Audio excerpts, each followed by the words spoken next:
Hello and welcome to another episode of The Really Show, where we report on the funny, weird, and interesting things we find online. I'm your host, Aaron Ross. Today's show, I wish I were in Dixie, but I'll settle in Brazil. I wish I were in Dixie, hooray, hooray. If you like the show, we would really appreciate if you would subscribe. Check this out. Today, located in Sao Paulo, Brazil, is the Americana municipality. It houses this unique subculture that you would never expect, the Confederados. They have managed to preserve many unique traditions and cultures that belong to the Confederate South. What?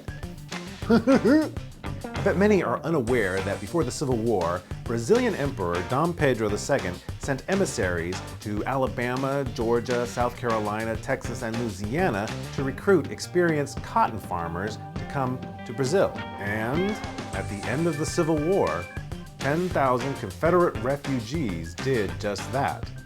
General Robert E. Lee heard of this possible migration and tried to discourage these despondent Southerners from leaving.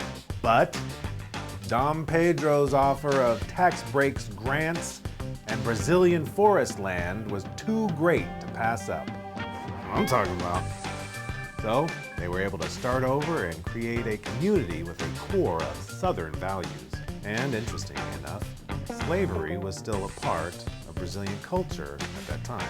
Now, of course, many of these Confederate refugees were poor, but they managed to scrape up the $20 to $30 required to take the journey to Brazil, which took several weeks. It was recommended to bring light tent, light furniture, farming supplies, and provisions and seeds to last 6 months. There was drought, disease, and other issues, but these Southerners thrived. The first generation remained fervently loyal to their Southern customs, establishing Baptist churches and throwing debutante balls. Greetings, Earthlings! Good day to you! Of course, as time passed, the steadfast Southern culture began to fade, and intermarriage with local Brazilians became common by the third generation. They stopped growing cotton, started growing sugarcane, and the Confederate flag was removed from the crest of the city. Tell you. Alright, that's enough of that. Today you can still find many descendants with the surnames Butler, Ferguson, and Stonewall. Many of them still learn English with a Southern drawl. Yes, the descendants of these Civil War refugees comprise 10% of the Americana population.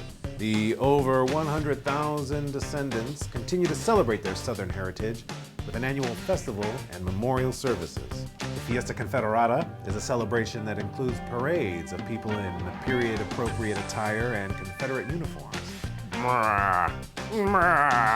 Confederate flag is flown and everything is Southern down to the dancing and the food.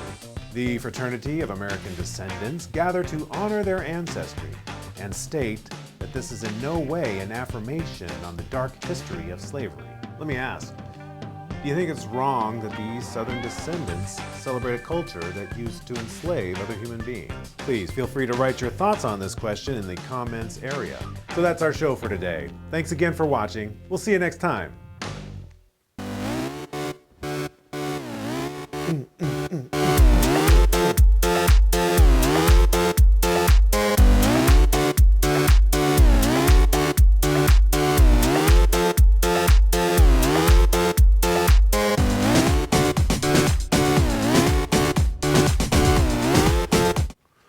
Everything is awesome. Sorry.